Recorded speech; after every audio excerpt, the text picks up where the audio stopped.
സുഹൃത്തുക്കളെ എല്ലാവർക്കും നമ്മുടെ പുതിയ വീട്ടിലേക്ക് സ്വാഗതം. ഇന്ന് ഞാൻ ഈ ഒരു വീഡിയോ ചെയ്യുന്നത് എന്തുകൊണ്ടാണെന്ന് വെച്ച് കഴിഞ്ഞാൽ നമ്മൾ കഴിഞ്ഞ ദിവസം ചർച്ച ചെയ്തൊരു കാര്യമുണ്ടായിരുന്നു. ആരെ പറ്റിയാണെന്നല്ലേ? ഉന്നത കുലജാതനെ പറ്റിയാണ് കേട്ടോ. നമ്മുടെ സമൂഹത്തിൽ ഉന്നത കുലജാതനായിട്ടുള്ള അല്ലെങ്കിൽ രാജവംശത്തിൽപ്പെട്ട ഈ ജനങ്ങളെ ജയിപ്പിച്ചിട്ട് ജനങ്ങളെ എല്ലാം പ്രജകളെ പോലെ കാണുന്ന എല്ലാ സംസ്ഥാനങ്ങളിലും എല്ലാ ജില്ലകളിലും പോയിട്ട് എല്ലാവരും എൻ്റെ പ്രജകളാണ് എന്ന് പറയുന്ന ഒരാളെ പറ്റി പറയാനായിട്ടാണ്. ഇത് സൗണ്ട് കേട്ടപ്പോൾ നിങ്ങൾക്ക് മനസ്സിലായി കാണും. സുരേഷ് ജി എന്താണ് ഇന്നലെ പറഞ്ഞതെന്ന് വെച്ച് കഴിഞ്ഞാൽ കലിംഗ് സമ്മേളനം എന്ന് പറഞ്ഞുകൊണ്ട് അല്ലെ കലിംഗ് സംവാദം എന്ന് പറഞ്ഞുകൊണ്ട് ഒരു വൃത്തികെട്ട പരിപാടി സംഘടിപ്പിക്കുകയും എവിടെ പോയാലും അവിടെ ചെന്നിരുന്നുകൊണ്ട് നിങ്ങളുടെ ഇടതുപക്ഷ സർക്കാർ എന്താണ് നിങ്ങൾക്ക് വേണ്ടി ചെയ്തു വരുന്നത്? ഓണക്കിറ്റ് വരുമ്പോൾ മുഖത്തേക്ക് എറിഞ്ഞു കൊടുക്കണം. നിങ്ങളെ പറ്റിക്കുകയാണ്. ജനങ്ങൾ എൻ്റെ പ്രജകളാണ്, എൻ്റെ പ്രജകൾ. മുഷ്ടി ചുരുട്ടാൻ പാടില്ല, അതെനിക്കിഷ്ടമല്ല, ഞാൻ രാജാവാണ്. നിങ്ങൾക്ക് വിരൽ ചൂണ്ടാം, വിരൽ ചൂണ്ടി സംസാരിക്കണം, വിരൽ ചൂണ്ടി സംസാരിക്കാൻ ശീലിക്കണം. അതാണ് പ്രജകൾ. അത് എന്തുകൊണ്ടെന്ന് വെച്ച് കഴിഞ്ഞാൽ ഇത് പ്രജകളുടെ രാജ്യമാണ് എന്നാണ് പറഞ്ഞത്. പ്രജകളുടെ രാജ്യം ഏത് യൂണിവേഴ്സാണെന്ന് നമ്മൾ പലവണയും ചോദിച്ചിട്ടുണ്ട്. വീണ്ടും ചോദിച്ച് നമുക്കതിനെ മനസ്സിലാവുന്നില്ല. എന്താണ് കവി ഉദ്ദേശിക്കുന്നത് നമുക്ക് മനസ്സിലാവുന്നില്ല സുഹൃത്തുക്കളെ. ഇത് ഏത് നൂറ്റാണ്ടാണെന്ന് സുരേഷ് ഗോപിജി ഒന്ന് പറയണം. ഇത് രാജവംശം അല്ലെ രാജാവ് ഭരിക്കുന്ന കാലഘട്ടമാണോ?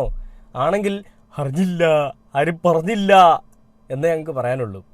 നിങ്ങൾ ഇങ്ങനത്തെ പ്രസ്താവനകൾ നടത്തുമ്പോൾ നിങ്ങളുടെ ഉള്ളിലുള്ള ജാതീയ ബോധം അല്ലെങ്കിൽ നിങ്ങളെന്തോ വലിയ മറ്റേതാണെന്നുള്ളൊരു ചിന്താഗതി ഇങ്ങനെ തിളച്ചിങ്ങനെ മറിയുന്നുണ്ട്. അതിൻ്റെ ചൂടുകളാണ് നിങ്ങളുടെ ഉള്ളിൽ നിന്ന് ഇങ്ങനെ പുറത്തേക്ക് വരുന്നത്. എന്താണ് നിങ്ങളുടെ ഉള്ളിലുള്ള മനോഗതി? എന്താണ് നിങ്ങൾ ആരാണെന്നാണ് നിങ്ങളുടെ വിചാരം? നിങ്ങളൊരു കോപ്പുമല്ല, നിങ്ങളൊരു സാധാ മനുഷ്യൻ തന്നെയാണ്. പണ്ടേ നിങ്ങളൊരു വീഡിയോയിൽ പറഞ്ഞിട്ടുണ്ട്, നിങ്ങൾക്ക് ഈ ഉന്നത കുല ജാതന്മാരുണ്ടെങ്കിൽ മാത്രമേ, അല്ലെങ്കിൽ ബ്രാഹ്മണ കുലത്തിൽപ്പെട്ടവരുണ്ടെങ്കിൽ മാത്രമേ ഈ സമൂഹത്തിൽ പിന്നോക്കം നിൽക്കുന്ന ആളുകളുടെ ഉന്നമനത്തിനും അവരുടെ ക്ഷേമത്തിനും വേണ്ടിയിട്ട് എന്തെങ്കിലുമൊക്കെ ചെയ്യാൻ പറ്റുള്ളൂ. അവർക്ക് മാത്രമേ ഇവരുടെ അവസ്ഥ മനസ്സിലാവുള്ളൂ. അതുകൊണ്ട് തന്നെ ജയിപ്പിച്ച് വിടണമെന്നാണ് പറഞ്ഞത്. ഈ തൃശ്ശൂരുള്ള ജനങ്ങൾക്ക് മണ്ടത്തരം പറ്റുന്നുള്ളത് നമ്മൾ പലപ്പോഴും പറഞ്ഞിട്ടുണ്ട്. ഈ തൃശ്ശൂർ എന്നുകൊണ്ട് മാത്രം ജനങ്ങളെ വിശ്വസിച്ചുകൊണ്ട് മാത്രം ജയിക്കാൻ പറ്റില്ല എന്നുള്ളത് മനസ്സിലായപ്പോൾ സുരേഷ് ഗോപി കുറച്ച് കള്ളവോട്ടൊക്കെ അങ്ങോട്ട് എടുത്ത് അങ്ങനെ വോട്ട് മുക്കിയും കൊണ്ട് ജയിച്ചു. അപ്പോൾ വോട്ട് ചോരിയിൽ കൂടി കോൺഗ്രസിന്റെ അധ്യക്ഷൻ അല്ലെ കോൺഗ്രസിന്റെ നേതാക്കന്മാരൊക്കെ ഈ കാര്യങ്ങൾ പുറത്തുവിട്ടു. അപ്പോൾ ഇതെല്ലാം മുക്കിക്കൊണ്ട് സുരേഷ് ഗോപിയുടെ വല്ലാത്ത രീതിയിലുള്ള പ്രസ്താവനകളൊക്കെ നമ്മൾ കണ്ടതാണ്. അതെല്ലാം ഒരു സൈഡിൽ കൂടെ തകൃതിയായിട്ട് പൊയ്ക്കൊണ്ടിരിക്കെ ഈ കലിംഗ് സംവാദ പരിപാടിയിൽ ആര് ചെന്നാലും മുഖ്യമന്ത്രിയുടെ കുറ്റം പറയാൻ വേണ്ടിയിട്ട് അങ്ങ് സുരേഷ് ഗോപി ഇരിക്കും. മുഖ്യമന്ത്രിയുടെ കുറ്റം പറയാൻ വേണ്ടിയിട്ട് ഓരോ സ്ഥലങ്ങളിലും ബൂത്ത് ഇട്ടുകൊണ്ട് അല്ലെങ്കിൽ ഓരോ സ്ഥലങ്ങളിലും ഓരോ ഓഫീസ് പണിഞ്ഞുകൊണ്ടിരിക്കുന്ന ഒരു അവസ്ഥയാണ്. അപ്പോൾ അങ്ങനെ ഇരുന്നതിന് ശേഷം കഴിഞ്ഞ ദിവസത്തെ ഒരു സംവാദ പരിപാടിയിലാണ് ഈ പ്രജകൾ എന്നുള്ളൊരു നാമം അദ്ദേഹം ഉപയോഗിച്ചത്. അതിന് മുൻപ് അദ്ദേഹം പ്രജകളെന്ന് പറഞ്ഞിട്ടുണ്ട്, വീണ്ടും പറയാണ് പ്രജകളെന്ന്. ഒരു 10 സ്ഥലത്ത് ഒരുമിച്ച് പോയിരുന്നല്ല ഒരേപോലെ പോയിരുന്നിട്ട് പറയാണ് നിങ്ങളെല്ലാവരും എൻ്റെ പ്രജകളാണ്, ഞാൻ നിങ്ങളുടെ രാജാവാണ്, ഒരേ ഒരു രാജാവ്, ചെങ്കോലും കിരീടവും ഇല്ലാത്ത രാജാവെന്നൊക്കെ പറഞ്ഞുകൊണ്ട്, അല്ലെങ്കിൽ 35 അല്ലെ 3000 ഏക്കറിന് മുകളിൽ കൃഷിഭൂമിയുള്ളൊരു മുത്തച്ഛൻ്റെ മകനാണെന്നൊക്കെ പറഞ്ഞുകൊണ്ട് ആരുടെയൊക്കെയോ കണ്ടില്ല. അതൊക്കെ ഫ്രണ്ടിൽ ഇരിക്കുന്ന ആളുകൾ ഇങ്ങനെയുള്ള ആളുകളാണെന്ന് മനസ്സിലാക്കിക്കൊണ്ടായിരിക്കും അയാൾ പറയുന്ന എല്ലാ തള്ളും കേട്ട് വിശ്വസിച്ചിരുന്ന, അല്ലെ അയാൾ പറയുന്ന എല്ലാം കേട്ട് ഇയാൾ വലിയ മറ്റേതാണെന്ന് ചിന്തിക്കുന്ന ആളുകളാണല്ലോ തൻ്റെ മുന്നിൽ ഇരിക്കുന്ന അറിയാവുന്നത് കൊണ്ട് തന്നെയാണ് ഈ രീതിയിലുള്ള പരാമർശമായിട്ട് സുരേഷ് ഗോപി ചെല്ലുന്നത്. അപ്പോൾ അതിനെയെല്ലാം കൈയടിച്ച് പ്രോത്സാഹിപ്പിക്കാനായിട്ട് കുറച്ച് ആളുകൾ, മരവാഴകൾ, അതിനപ്പുറത്തേക്കൊന്നും പറയാനില്ല. അപ്പോൾ ഇങ്ങനെ ഇരിക്കെ സുരേഷ് ഗോപി പറഞ്ഞൊരു കാര്യം, ഈ ശബരിമലയിലെ സ്വർണ്ണപ്പാളി വിവാദം, ആ വിവാദം മറയ്ക്കാനായിട്ടാണ് ദുൽഖർ സൽമാനും മമ്മൂട്ടിക്കും എതിരെ ഒരു പരാമർശം, അല്ലെങ്കിൽ NIA പറയുന്ന കസ്റ്റംസ് ഒക്കെ മമ്മൂട്ടിക്കും ദുൽഖറിനുമെതിരെ ഈ ഒരു പരാതിയുമായിട്ട് വന്നിരിക്കുന്നതെന്നാണ് നമ്മുടെ സുരേഷ് ഗോപിജി പറയുന്നത്. അപ്പോൾ എന്തുകൊണ്ടാണ് സുരേഷ് ഗോപി ഇത് പറഞ്ഞതെന്നുള്ളത് ആർക്കും മനസ്സിലായില്ല എന്നുണ്ടെങ്കിലും സുരേഷ് ഗോപിക്ക് അത് നല്ല വ്യക്തമായിട്ട് മനസ്സിലായി. കാരണം തൻ്റെ കൂട്ടത്തിലുള്ള ആളുകൾ ചെയ്യുന്ന കൊള്ളരുതായ്മകൾ തന്നെയാണ്. പക്ഷേ അത് തുറന്നു പറയാൻ അയാൾ ഒരു കേന്ദ്രമന്ത്രിയായിട്ടിരിക്കുന്നത് കൊണ്ട് അയാൾക്ക് സാധിക്കില്ല എന്നുകൂടിയാണ് അയാൾ ആ ഒരു സംവാദത്തിൽ പറയുന്നത്. അപ്പോൾ നമുക്കറിയാം ദുൽഖർ സൽമാനും മമ്മൂട്ടിക്കും എതിരെ വന്നിരിക്കുന്ന അക്രമം ഏത് രീതിയിലാണ്, അല്ലെ അവർക്കെതിരെ വന്നിരിക്കുന്ന ആരോപണങ്ങൾ ഏത് രീതിയിലാണ്. അവർ ഭൂട്ടാനിൽ പോയിട്ട് വാഹനം കടത്തി എന്നുള്ളൊരു പരാതിയുമായിട്ടാണ് കസ്റ്റംസ് രംഗത്തേക്ക് വന്നത്. എന്നിട്ട് അതിനുശേഷം ആ വാഹനങ്ങളുടെ എല്ലാ രേഖകളും ഇവരുടെ കൈവശമുണ്ട്. അപ്പോൾ അത് കോടതിയിൽ സമർപ്പിച്ചപ്പോൾ ആ പരാതി മാറ്റിയിട്ട് ഹവാല ഇടപാടാക്കി. എന്താണ് ഹവാല ഇടപാട്? ഈ കള്ളപ്പണം വെളുപ്പിക്കൽ അല്ലേ. ഈ കള്ളപ്പണം വെളുപ്പിച്ചു എന്നുള്ളൊരു പരാതിയുമായിട്ട് NIA അങ്ങോട്ടേക്ക് അല്ലെ ED അവരുടെ വീട്ടിലേക്ക് ചെന്നു. അപ്പോൾ അത് വേറെ രീതിയിലേക്ക് ഒരു പരാമർശമായിട്ട് വീട്ടിൽ ചെന്നിട്ട് ഒരു സാധനവും കിട്ടിയില്ല, അവർക്കൊരു പൂട പോലും കിട്ടിയില്ല എന്നുള്ള രീതിയിൽ അവർ ഇറങ്ങി പോവുകയും ചെയ്തു. അപ്പോൾ കസ്റ്റംസ് ഉദ്യോഗസ്ഥൻ അല്ലെ ED ഉദ്യോഗസ്ഥൻ പറഞ്ഞത് ഞങ്ങൾ ഇപ്പോൾ ഒന്നും പറയുന്നില്ല, പിന്നീട് പറയാനാണ്. എന്നിട്ട് അവരുടെ വീട്ടിൽ നിന്ന് ഇറങ്ങി നാണമില്ലാതെ ഇറങ്ങി പോവുകയും ചെയ്തു. എന്നിട്ട് ദുൽഖർ സൽമാനെ, ചെന്നൈയിലായിരുന്ന ദുൽഖർ സൽമാനെ വിളിച്ചു വരുത്തി അവരുടെ EDയുടെ ഓഫീസിലേക്ക് വരണമെന്ന് പറഞ്ഞു, മൊഴി എടുക്കാനാണെന്നും പറഞ്ഞു. ഒരു കാര്യമില്ലെങ്കിൽ പിന്നെ എന്തിനാണ് മൊഴി? അപ്പോൾ ആ മൊഴി എടുക്കാനായിട്ട് ഇപ്പോൾ 2 ദിവസങ്ങളിൽ ഒക്കെ ഈ മൊഴിയെടുപ്പ് നടക്കുമെന്നാണ് പറയുന്നത്. എന്നിട്ട് ഈ കേസ് ഒന്നുമല്ലാത്ത രീതിയിലേക്ക് എവിടെയെങ്കിലുമൊക്കെ ഒതുക്കി തീർക്കാൻ വേണ്ടിയിട്ട് ഓരോ സംഭവങ്ങളൂടെ അങ്ങോട്ട് തള്ളിവിടും. ആ തള്ളിവിടുമ്പോൾ നമ്മളിതെല്ലാം മറക്കും. പക്ഷേ ഇതൊന്നും മറക്കാതിരിക്കാൻ വേണ്ടിയിട്ട് ഞങ്ങൾ കുറച്ച് ആളുകൾ ഇവിടെ ഉണ്ട് സുരേഷ് ജി. നിങ്ങളുടെയൊക്കെ കൊള്ളരുതായ്മകളും നിങ്ങളുടെയൊക്കെ ഈ പറയുന്ന പിറപ്പുകേടുകളും രംഗത്തേക്ക് കൊണ്ടുവരാനായിട്ട് ഞങ്ങൾ കുറച്ച് ആളുകൾ ഇവിടെ ഉണ്ട്. അതുകൊണ്ട് തന്നെ ഞങ്ങൾ ഇതെല്ലാം രംഗത്തേക്ക് കൊണ്ടുവരും. അപ്പോൾ അതുകൊണ്ട് ഇതങ്ങ് മറഞ്ഞു പോകുന്നോ തേഞ്ഞു മാഞ്ഞു പോകുന്നോ നിങ്ങൾ വിചാരിക്കുന്നുണ്ടെങ്കിൽ അത് നിങ്ങളുടെ വെറും തെറ്റായ ചിന്താഗതിയാണ്, അല്ലെ തെറ്റിദ്ധാരണ മാത്രമാണ്. അപ്പോൾ മമ്മൂട്ടിയും ദുൽഖർ സൽമാനും രണ്ടുപേരും ഒരു കുടുംബത്തിലുള്ള നമുക്കറിയാം. അപ്പോൾ ഇവർക്കെതിരെ ഈ ഒരു പരാമർശം, അല്ലെങ്കിൽ ഇവർക്കെതിരെ ഒരു പരാതി വരുന്നത് എന്തുകൊണ്ടാണ്? ഇവർ മുസ്ലിം വിഭാഗത്തിൽപ്പെട്ടവരായതുകൊണ്ടാണ് അല്ലേ? മുസ്ലിങ്ങൾക്കെതിരെ വലിയ രീതിയിലുള്ള പ്രശ്നങ്ങളാണ് ഇവർ അഴിച്ചുവിടുന്നതെന്നുള്ളത് നമുക്ക് എല്ലാവർക്കും അറിയാം. മുസ്ലിങ്ങൾ ഇവിടെ വേണ്ട, ഹിന്ദു രാഷ്ട്രമാണ് ഞങ്ങളുടെ ലക്ഷ്യം എന്നുള്ള രീതിയിൽ തന്നെയാണ് BJP പോകുന്നതെന്നുള്ളത് കഴിഞ്ഞ ദിവസം നമ്മളൊരു ന്യൂസ് മലയാളം എന്ന് പറയുന്ന ചാനലിലെ ചർച്ചയിൽ നമ്മൾ കണ്ടതാണ്. ഹിന്ദു രാഷ്ട്രത്തിന് വേണ്ടിയിട്ട് മുസ്ലിങ്ങളെല്ലാം അടിച്ചമർത്തിയിട്ട് ഞങ്ങൾ ഹിന്ദുക്കൾക്ക് വേണ്ടിയിട്ട് സംസാരിക്കുന്ന ആളുകളാണ്, ഞങ്ങൾ അങ്ങനെയുള്ളവരാണ്, ഞങ്ങളുണ്ടെങ്കിലേ ഇവിടുത്തെ കാര്യങ്ങൾ നല്ല രീതിയിൽ പോകുമെന്ന് പറയാൻ വേണ്ടിയിട്ട് മമ്മൂട്ടിയും ദുൽഖറിനെ ആദ്യഘട്ടമായിട്ട് അടിച്ചമർത്തുക. അതായത് വലിയ ഉന്നതിയിൽ നിൽക്കുന്ന, വലിയ പബ്ലിസിറ്റിയുള്ള, സമൂഹത്തിൽ വലിയ വാല്യൂ ഉള്ള രണ്ടുപേരെ അടിച്ചമർത്തി കഴിഞ്ഞാൽ ഞങ്ങൾ അവരെ വരെ അടിച്ചമർത്തി, ഇനിയുള്ളവരെ അടിച്ചമർത്താൻ സിമ്പിളായിട്ട് പറ്റുമെന്ന് കാണിക്കാൻ വേണ്ടിയിട്ട് കാണിക്കുന്ന വൃത്തികെട്ട പരിപാടി.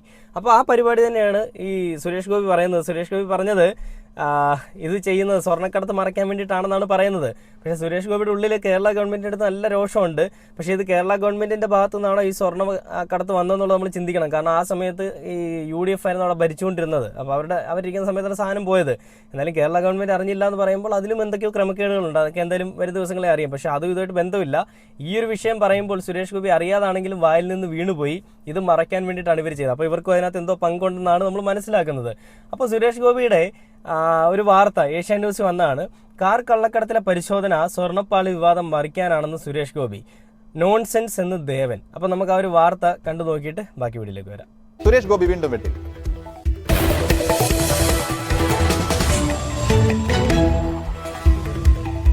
ഇപ്പോൾ സ്വർണ്ണപ്പാളി വിവാദം മറയ്ക്കാനും താരങ്ങളുടെ ശോഭ കെടുത്താനുമാണ് ഭൂട്ടാൻ കാർ കടത്തിലെ പരിശോധന എന്നാണ് കേന്ദ്രമന്ത്രി സുരേഷ് ഗോപി ഇന്ന് ആദ്യം പറഞ്ഞത്.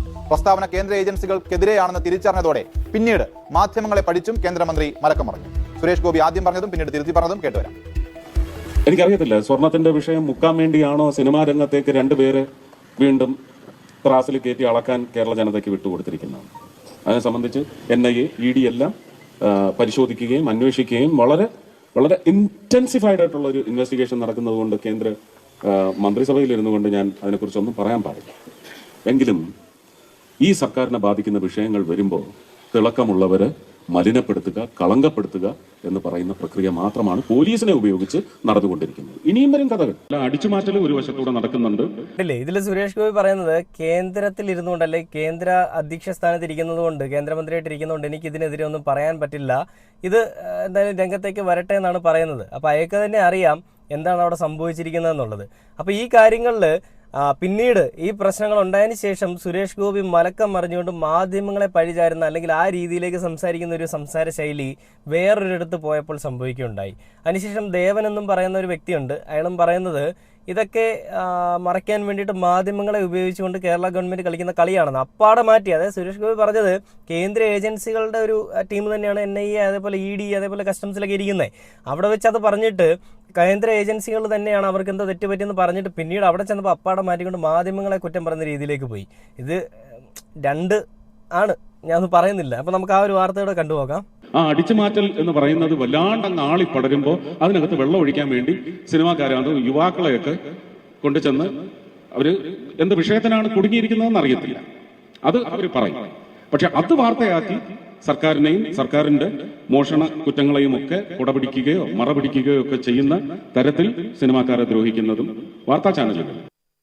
രംഗവർത്താനത്തിലെ സുരേഷ് ഗോപിയുടെ ചങ്ങാതി നടൻ ദേവനായിരുന്നു. എന്നാൽ സുരേഷ് ഗോപിയെ തള്ളുകയാണ് ഇക്കാര്യത്തിൽ BJP സംസ്ഥാന സമിതി അംഗം കൂടിയായ നടൻ ദേവൻ. വിവാദം വഴിതിരിച്ചു വിടാനാണ് റെയ്ഡ് നടത്തിയിരുന്നത്, തെറ്റായ വാദമാണ്, അങ്ങനെ ചിന്തിക്കുന്നത് നോൺസെൻസ് എന്നാണ് ദേവന്റെ നിലപാട്.